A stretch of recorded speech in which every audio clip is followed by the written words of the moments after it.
मित्रों, सहोदरों, आत्माओं, मुझे सुन रहे सभी श्रोताओं, सभी को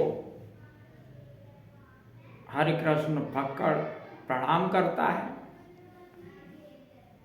और आज का विषय है हर्ष और उल्लास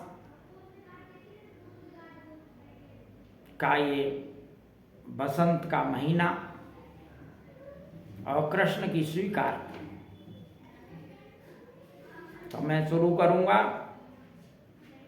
2 फरवरी को बसंत पंचमी से ही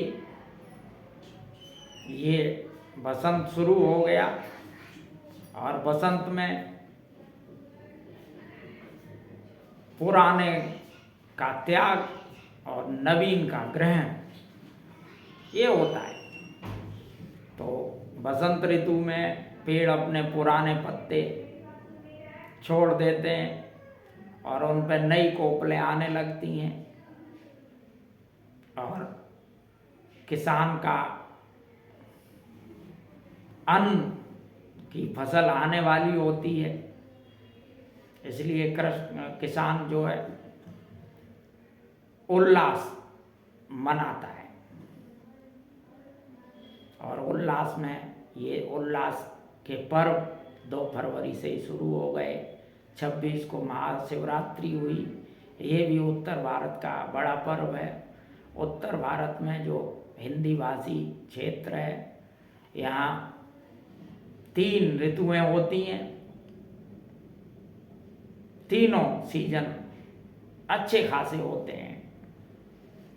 अति वाले, खूब सर्दी, खूब गर्मी और खूब वर्षा, ऐसा ये गंगा यमुना के बीच का क्षेत्र है। तो यहाँ बड़े धुरंधर लोग पैदा होते हैं, हर फील्ड में आगे। और यहाँ 2 अवतारों की भूमि है ये।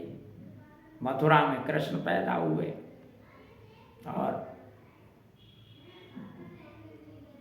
अयोध्या में राम पैदा हुए। तो राम और कृष्ण ये अवतारों में मुख्य स्थान रखते हैं और कृष्ण यहाँ सबसे ज़्यादा स्वीकार्य है।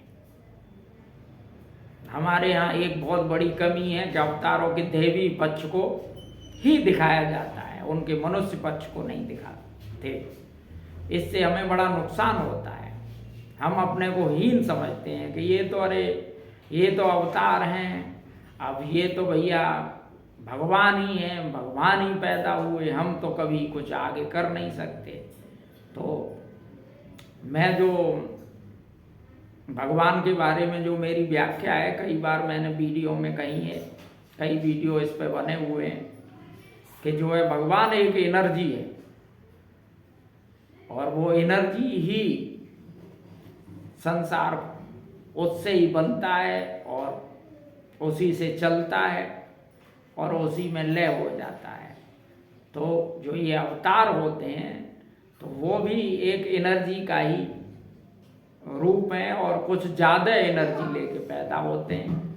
और जैसे कि समुद्र में लहरें होती हैं, कोई 2 इंच की, कोई 3 इंच की, कोई 10 इंच की, कोई 2 फुट की, कोई 2 मीटर, कोई 10 मीटर, और ज्वार भाटा आता है तो 50 मीटर। तो ऐसा है ना, भगवान का अंश सभी में है, चाहे छोटे से छोटा प्राणी हो और मनुष्यों में चाहे बड़े से बड़ा विद्वान हो, चाहे प्रधानमंत्री हो, चाहे वो कृष्ण ही हो, अंश सभी में है, छोटे से बड़े में। लेकिन अंश की ग्रोथ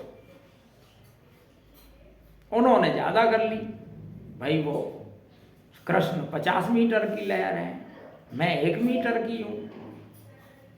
और जो बेचारा जिसने गांव से निकल के कुछ नहीं देखा, वो 2 इंच की लहर है, समझ गए।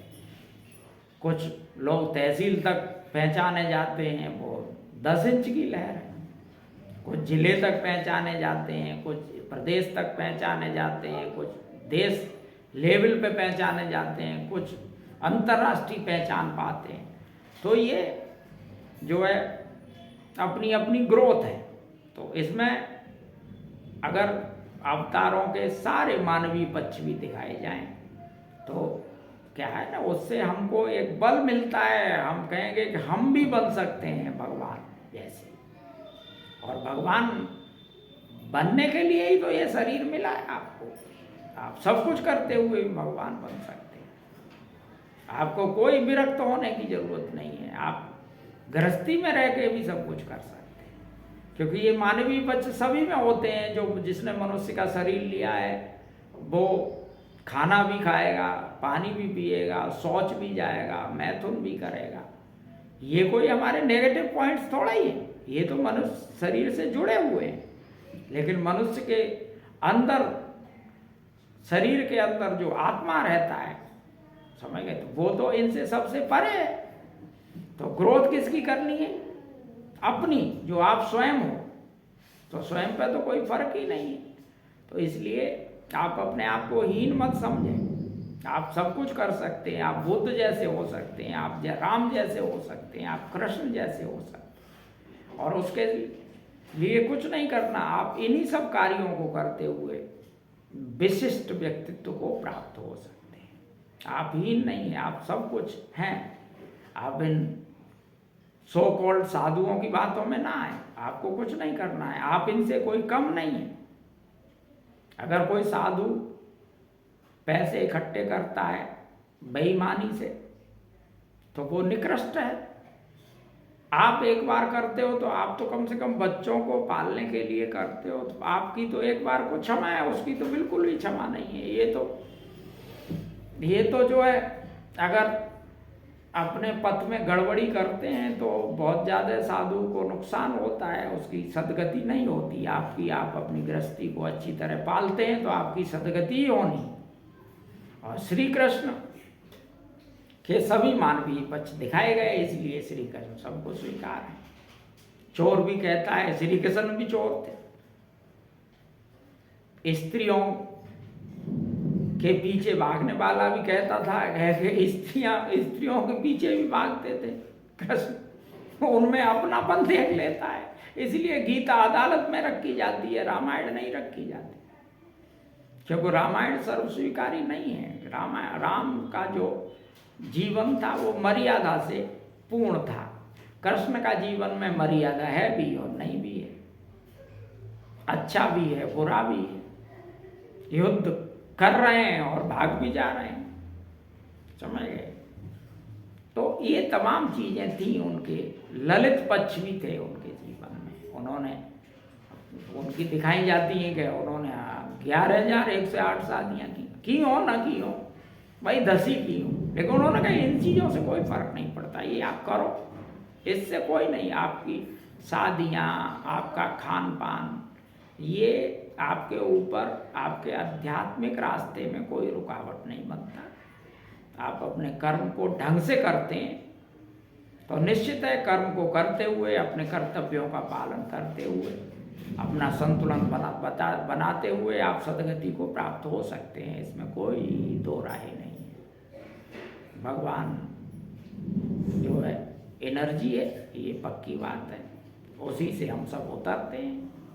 सागर की जैसे सागर है, तो सागर और बूंद में सिर्फ इतना फर्क है कि जो है सागर और बूंद की क्वालिटी एक है। सागर खा रहा है, बूंद भी खा रही है, और सागर की क्वांटिटी ज़्यादा है और जो है और बूंद की कम है। इसी तरह से हमारे और परमात्मा में बीच बस यही एक भेद है कि जो है परमात्मा की क्वांटिटी ज़्यादा है और हम एक बूंद है, बस। और इसके अलावा कोई फर्क नहीं है हम में और परमात्मा में। एक बूंद परमात्मा का हम में है, इसका मतलब है हम परमात्मा ही हैं, इसमें कोई दो राय नहीं है। और ये जो शरीर है बड़े काम का है, और इसी से सब कुछ पाने के लिए ये दिया जाता है, और उसमें पाने के लिए देते हैं इसका आध्यात्मिकता, अपना अध्ययन करना और परमात्मा को जो है प्राप्त होना। प्राप्त तो आप हो ही, बस पर्दा हटाना है। बाकी काम रोको प्रस्ताव से कुछ नहीं होगा। काम तो आप करें, कर्तव्य पालन से तो आपके लिए रास्ता सुगम ही होता है। भगोड़ों को कोई नहीं पूछता, जो अपना कर्मों से भाग के साधु हो जाते हैं वो तो रोटी राम ही रह जाते हैं। आप तो गृहस्थ हैं, आप तो 4 लोगों को रोटी खिलाओ और देते हैं, समझ गए। 4 गलत काम भी हो जाते हैं आपसे तो उतनी आपको माफ़ी है, साधुओं को तो माफ़ी ही नहीं है। वो तो बिना वजह ही गलत काम कर रहे हैं, जब उन्होंने गृहस्थी नहीं, कुछ नहीं। उनको तो अच्छे से रहना चाहिए, समझ गए, उनको तो नहीं करना चाहिए, लेकिन वो ही ज़्यादा कर रहे हैं। तो आप इन सब की बातों में ना आए। आप अपनी गृहस्थी के फर्ज निभाते हुए, अपने कर्तव्यों को निभाते हुए और आत्मा का अध्ययन करते जाओ धीरे धीरे, और आनंद की पाठशाला से जुड़ो। मैं हरिकिशन फक्कड़, मुझे गुरुश्री भी बुलाते हैं, आचार्य भी बुलाते हैं, समझ गए। तो मैंने यहाँ, मेरा एक सेंटर है नोएडा में, वहीं वीडियो रिकॉर्ड कर रहा हूँ मैं यहाँ। मेरे पास एक टीम है, मेरे निर्देशन में तमाम डॉक्टरों की टीम है जो अच्छे इलाज करती है घातक रोगों के। सब तरफ से जब निराश हो जाते हैं, डॉक्टर छोड़ देते हैं, तो हम उनका हीलिंग्स, एस्ट्रोमेडिकल्स और आयुर्वेदा, होम्योपैथ, काओपैथी, इन सब से उनको ठीक कर देते हैं। और मैं तो अपना इतना कॉन्फिडेंस से भरा हुआ हूँ कि जिस पे हाथ रख दूंगा ठीक हो के ही बचेगा, और वही हो रहा है। और यहीं से अपनी आनंद की पाठशाला चलाता हूँ। मेरा चेहरा, मेरी आँखें आपको बता रही होंगी कि मैंने क्या पाया है जीवन में। मैं जिंदगी भर आनंद में ही रहा हूँ, आज भी आनंद में ही रहूँगा और आनंद से ही ये शरीर छोड़ जाऊँगा। इसलिए आपको यदि जो है जीवन में आनंद चाहिए तो आप हमसे जुड़ो, हमारे चैनल को लाइक सब्सक्राइब करो। हमारी वेबसाइट है gurushriwellness.com, उसे देखो और हमसे मिलो। हमारे लिए सबके दरवाजे खुले हैं, आदमी औरत कास्ट क्रीड कुछ नहीं देखते हम, चाहे जो आ जाओ, सिर माथे। तो इसलिए जो है लाइफ ट्रांसफॉर्म हो जाएगी आपकी, मैं नहीं कर दूंगा, ऑटोमेटिक हो जाएगी। चोर के साथ रहोगे तो चोर हो जाओगे, हम जैसे आनंद वाले के साथ रहोगे तो आनंद जैसे हो जाओगे, बातचीत भी करते रहोगे तो आनंद में ही आ जाओगे। तो ये हरिकिशन फक्कड़ की आनंद की पाठशाला है, इससे जुड़ो